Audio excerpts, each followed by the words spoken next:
Ugh, what's on the agenda today? Ah, that's right. Hello, everyone. Welcome back to A Skeleton's Library. Today, I wanted to talk about On Writing, a memoir of the craft by Stephen King. I have a bit of an odd relationship with King. As a teen, I read some of his books like It and Bag of Bones and thought he was overrated. I remember reading Mr. Mercedes and enjoying it though. But besides that, I just kind of put him to the back of my mind. As I've grown older and matured as a reader and overall person, though, I do wonder if those were just the thoughts of a contrarian teen who just wanted to feel different. Due to that, I wanted to try some of King's work again, and I've had two mainly in my mind. The Stand, as every King fan I know always says that is their favorite book of his. It also is just one of the more interesting sounding ones to me. This post-apocalyptic epic of good versus evil includes what I hear is his best villain. The other book is the subject of today's video, and one I want to give my thoughts and feelings on. His nonfiction book on the craft of writing. This is his other book that's grabbed my attention for a number of reasons. For one, fiction writing was my first creative outlet, and it's still the one I am the most natural at, though I'm horrible at actually sitting down and doing it. The other is the interest in learning about King as a creator in person. Seeing someone who is so prolific in quality, well, that's more subjective. More important to me here, quantity. I wanted to know the thoughts on the craft from someone who has just made so much. With these being my motivations, I jumped right into the book, and honestly, as of now, I do think it is a must read for anyone who writes or wants to write.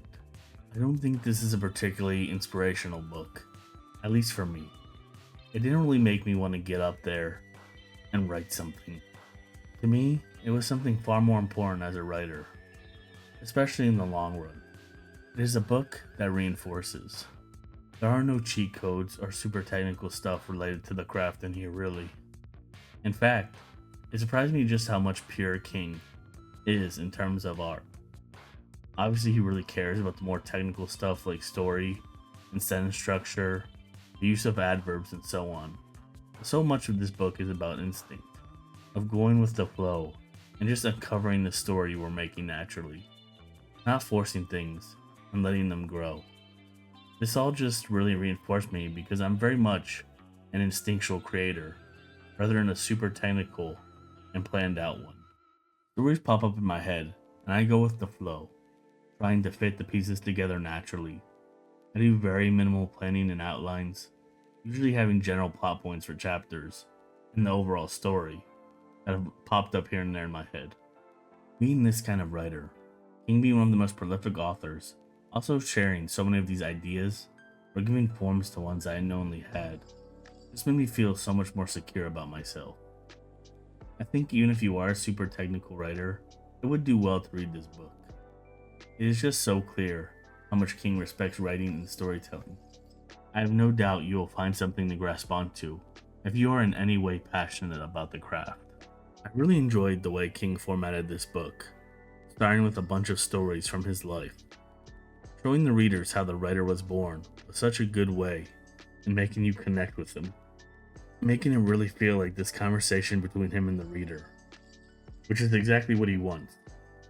It's such a good way of immediately showing the effectiveness of one of his first pieces of knowledge on writing, that it's akin to a conversation between author and reader. Not only is it so apt at proving that, but it also makes you respect him as a writer more, seeing how he grew up and got started. Respect him as a writer and person through that connection, which then also makes you pay more attention to his thoughts on writing. It is all just really well done, and its formatting and intersecting. King is also easy to relate to, in some ways because he comes from nothing, and harder to in others because he truly comes from a different time. Some of his stories about writing and how he got into different areas just really are not applicable today. The first section of this book is just really effective at showing how unique each creative is. They are all our very own Pollock paintings. The second section of the book is where he gets more into talking about the actual craft of writing. Found this toolbox analogy very apt, telling the reader how every writer needs one, and to know what your tools are and how to use them. Again, it's nothing groundbreaking, but King really does feel like one of those good teachers you remember from school your whole life. He does really well at making concepts, which might seem confusing for some, very understandable to everyone. One of his early tips is to not force your prose to be super eloquent and descriptive, if that's not who you naturally are, which I think can be very helpful to any writer. It's so easy to sit there and just keep trying to think of the best way to describe something, and then when you finally push out this string of words, it ends up not feeling right because it's so forced. Once again, it's just so helpful to hear a high-profile author say that it's best to just be natural. You can just be simple if that's what comes naturally, and that's what will probably make your story flow the best. I also really enjoyed him comparing writing to seduction, that you have to lure the reader in, make him forget it's a story. King knows that at the end of the day, how a story makes you feel is the most important part to a reader. Like I said, none of these things are new or groundbreaking. If you've written for a bit, you've probably garnered a good bit of these yourself. It just makes you feel so much more secure though. The book is just a very easy read overall. It does not feel like a manual or a lecture. It truly just almost feels like a pure conversation. King really perfected his flow in this one. It never drags on, besides that one part at the end. The core of this book is simple. Just be yourself. You and the reader will be able to tell if you aren't. I think this is honestly something applicable to every form of art. While I think this book is a must-read for writers, I do think any creative will be able to grab something from it, which is truly the sign of a great book. Some of the more practical things he mentions I just also found helpful. Write what you know can be such an easy thing to forget, as you often want to dream bigger and better. You can often start from that thing you know and let it grow naturally into something bigger. For example, while reading this book, an idea I had in my head for a while evolved a bit, and one of those evolutions was making the character a security guard. It's what I have done for years, so I know I could easily describe it and transcribe the feelings of someone doing that job. Similarly, I also briefly thought about a fantasy story of a city watch guard and a sci-fi one of a guard on a spaceship. So I guess the book actually did inspire me a bit. Now, I want to briefly talk about the 3 most poignant things in this book to me. 3 ideas that King goes over that did more than just reinforce me, but made me have some kind of realization. All of these are pretty self-explanatory. The first is, description begins in the writer's imagination, but should finish in the reader's. It's something that when you see it you go, well duh, but it really did lift the weight off my shoulders. Like I mentioned earlier with prose, it can be so easy just getting stuck trying to imagine this super descriptive paragraph or something, to the point it can kill a mood or story. Then putting this into words just made me have a bit of epiphany, and remember that you don't need to write everything in excruciating detail, especially if it isn't something you do naturally. Give the reader that breadcrumb and let them follow the rest of the trail on their own. The next thing is the idea of an ideal reader, the person you imagine reading your work and how they will react to it.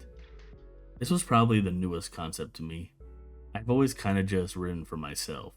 I imagine this friend I have that I've had read and go over my stuff, reacting to certain scenes or reveals in a story, and it did help me envision how I would want a scene to go, or the things I would have to do to make them react the way I wanted. This was a new experience for me, and the fact it immediately helped me form some of what I would want and how I would want to write it made it immediately stick in my mind. This will probably be the biggest takeaway from this book for me. And the next time I write, I will be thinking of the ideal reader.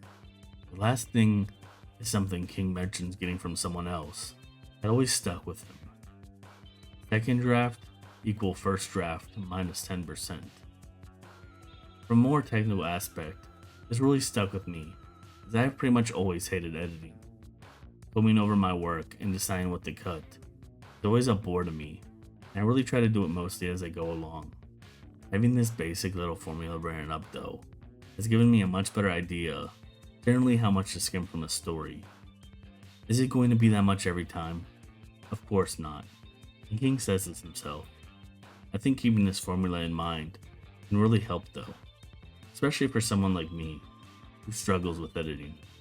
Now that I've gone over my general thoughts, I want to go quickly over a couple of things that irked me, though there really isn't anything major. The first is I found myself having to avoid spoilers for certain books like The Stand, as King loves using anecdotes involving his stories in this book, and he will mention important plot points that happen in them. This made me have to quickly skim and try to ignore certain sentences so I don't get too spoiled on the events of a book. I do think this is more on me, as it is his book, so of course he'll mention some of his stories. This one is just more of a warning to anyone who might be interested in this book, but also interested in reading books like The Stand or Carrie. The one real little annoyance I had is that King can get carried away with his anecdotes sometimes, especially towards the end. There are some things I don't need a whole little story for. You can just tell me the advice you were going to plainly state at the end anyway. I only really found myself feeling that he was getting carried away with them at the end though. Other than that, this is a damn near perfect book for what it is.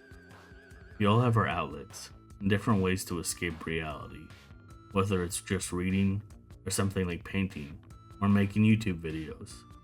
Everyone has that thing that just sucks them in, lets them forget the world for a bit. If yours is writing, then I implore you to read this book. I mentioned some of the things he went over, but it's a lot different coming from him, and he includes a lot more examples and stories. Even if your creative outlet isn't writing, I think anyone can find something from this book. And with that being concluded, that is all for today, and I will see you guys next time.